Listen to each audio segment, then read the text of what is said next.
So here in Dash and Bash, we talk about corporations running in and robbing you. So pretty much what's going on here.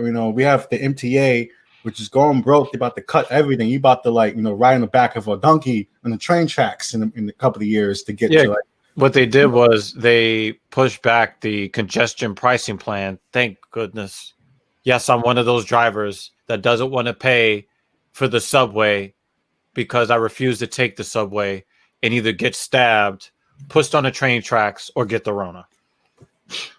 It's definitely the Rona now. I mean, and this is the situation here. We have, instead of there's been groups, there's been politicians, there's been community organizations, there's been momentum for years to tax Wall Street, the tax to multi-second, millisecond transactions they do, all this kind of stuff they want to do that will make billions of dollars, and it will hurt. And talking about taxing billionaires and millionaires, it's not going to affect their life as much, But when you talk about this kind of stuff, I mean, they get to buy one less Bugatti, though. I mean, but the thing is, now they want to levy the tax on this working everyday people who need this kind of stuff. And this proposal would charge $3 per package delivery in New York City to help fund the MTA. Ours actually has a video here. We can play the video. But the controversial proposal that helps solve New York City's multi-billion-dollar budget problem would add $3 to every non-essential package delivered in New York City. The money from the tax would go into bailing out the MTA, which desperately needs $12 billion. So I'm gonna scroll down. It says $12 billion. This surcharge will raise more than $1 billion a year for the MTA. Well, this is one of the reasons why we need to get Louis Rossman back on, because he's been talking a lot about the manner by which they decide what is an essential purchase or what is an essential business and what isn't. It would be good, we'll probably revisit this topic again and get Mr. Rossman's viewpoint on it. And like we talked about earlier, Dr. James, instead of going after the Jeff Bezos and all the board members, they go after everyday their customers. Customers. They want to punish the customers in hopes that will punish Amazon. It's like the trade war with China. It wasn't hurting China. It was hurting the consumers that buy.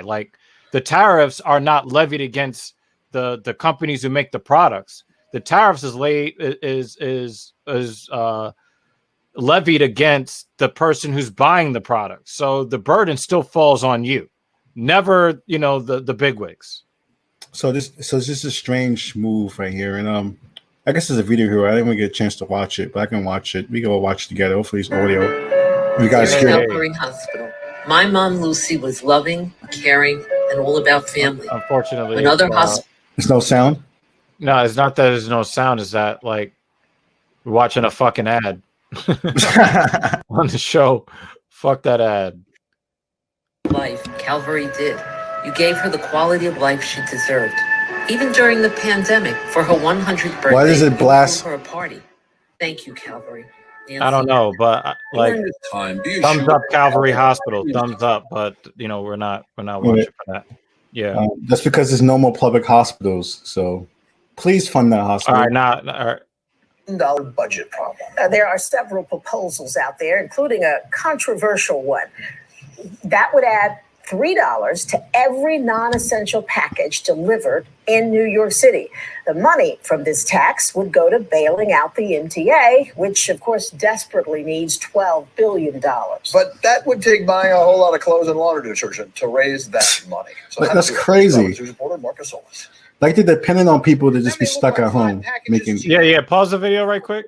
Yeah, definitely. Because we need to address this comment in the chat. Yeah. LT Cancel in the Twitch chat says, so they want us to stay at home to keep the Rona numbers down.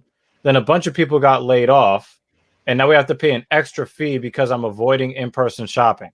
So you want us to stay at home so that we can re-flatten the curve. Yeah. But then you're going to say, well, we're going to charge y'all extra money that you don't have since we're not helping out with unemployment. We're not giving any stimulus. But yeah, we're going to make it even more fiscally difficult for you to live by adding all of this so that the MTA can be funded when we know that we have MTA employees from the bottom rung to the top who are falsifying their time cards and they're doing all kinds of shit, stealing a whole lot of the money that people spend on Metro cards and all that other shit. You know, people spending all of that money, they're stealing it, and then they're it's bigger than that. I mean, it's also like they It's to make a lot packages of the bonds, the MTA get is like from Goldman Sachs. It's from like banks that have like huge interest. So like instead of like it's a public and private company, but most of it is being funded by private entities that make huge interest. It's like they gave like a shitty credit card to a teenager rather than like, you know, treat it properly as like a funded, you know, publicly funded institution. So that would be like me having a kid, right? Yeah. And then giving the kid a credit card, and then they're just buying up whatever or donating to fucking Tfue or, you know, whatever fucking rich ass YouTuber that's out there, they're donating. Yeah. And then every time they donate to somebody, I go up to some random person on the street and say, yo, you got to pay this bill for my kid. But this is pretty much what it is. It's like they're going out in the streets, like, you know, like, yo, you got $3? You got $3? Yo, this is what's happening here.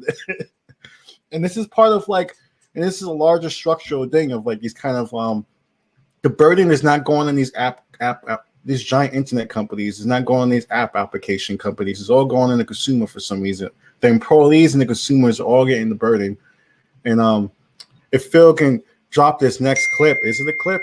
If Phil can drop this next clip, because we talked about this before in Black Power Magic Hour about pretty much what happened in California with Prop 22. Prop 22 reclassifying rideshare drivers as independent contractors. Companies like Uber and Lyft are still battling lawsuits from the state, claiming billions in lost wages. Our ABC 10 News reporter Jennifer De La Cruz explains why some drivers say their fight is not over. The legal battle over rideshare drivers did not end with the passing of Prop 22. The California Labor Commission is still suing gig companies for not following current law, which classifies drivers as employees instead of independent contractors. They're seeking billions for unpaid minimum wage, overtime, sick leave, and business expenses. Nicole Moore with Rideshare Drivers United says since Prop 22 is not retroactive, those lawsuits still stand. This is about back pay that under the law as it was over the last 3 years, those drivers are still owed that money. It was $1.3 billion that were owed to those drivers. Half of that is damages, but the other half is just straight pay that under labor law. Some drivers are currently on unemployment, like those with pre-existing conditions hoping to limit driving and you're on unemployment. Moore says those protections won't last once the new law takes over. If you don't have unemployment, that's when people become homeless. That's when kids they don't give a hungry. fuck. I mean,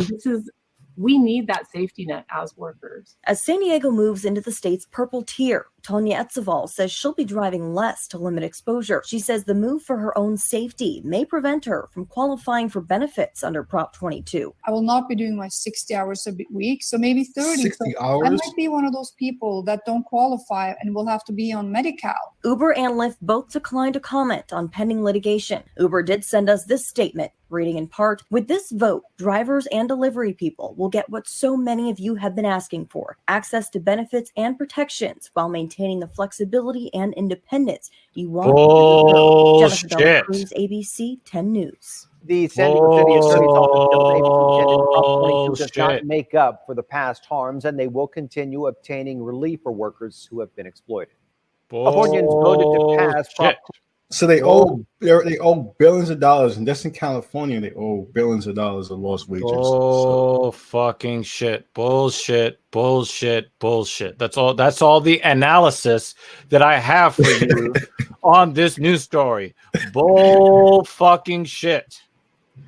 I mean, it felt like an old story. I mean, it was election day. People voted for that. They voted for people to be exploited. You know, they voted for people. Well, they don't want. The thing is, they don't want the cost of their Uber to when they go out to the bars to get drunk. They don't want that to go up because that's what would have happened. Uber is not going to say, "Well, we're going to do the right thing for our employees to make sure that they're healthy and they don't do their job under duress." No, we're going to just pass that on to the consumer. Oh, that $15 Uber is now $60. Yeah. So this is another example of kind of like with the $3 package delivery with so Uber instead of holding Uber and Lyft accountable, they punish the consumer. The consumer, for some reason, they think punishing the consumer will hold. And it's going to punish the drivers because the drivers are going to be driving around aimlessly for hours, doing their 60 hours a week, 60 just driving, just driving, and there's going to be less people using the ride sharing app. That's just what it's going to be. Like I know that I went to go meet somebody. I think Uber's banned in London. Uber's banned in London. They banned it in London. I think that's true. But I went to go meet somebody on the other side of Brooklyn. Like literally, it would have taken me like 18 minutes to drive there, and he wanted to charge me over $60 for that before rush hour. And I'm like, listen, suck a dick. Yeah, how much is the driver seeing it at $60? You know, $6, maybe 66 cents. Who knows? It's definitely going to be a fraction. So here we have it. We're approaching this moment right now where, like, instead of giving people money to like get through this few months, whenever the vaccine situation happens, that it's still kind of like this up in the air with stimulus. But then you give people 50 cents, or they give people $300, and give people $600. It definitely doesn't seem like we're gonna get anything over $1,000. These fucking cheap pieces of shit. Like they won't give us over $1,000. It seemed like it. Yeah, but it's us that keeps them living the life of luxury. Yeah, they don't have to worry about a goddamn thing. So, but we're gonna go to some inspiration in other places that really going over the top with protesting and marching and stuff. You know, so pretty much, you know, we got to go to vote out 2020 because, you know, it's, oh, wait, not yet. But, you know, follow us on Twitter and Facebook, Black Power Magic Hour. We're on YouTube, on act.tv. We have over 46,000 subscribers on YouTube. So check out clips there with James and Juliana and all the act.tv stuff there. And that's Dash and Bash.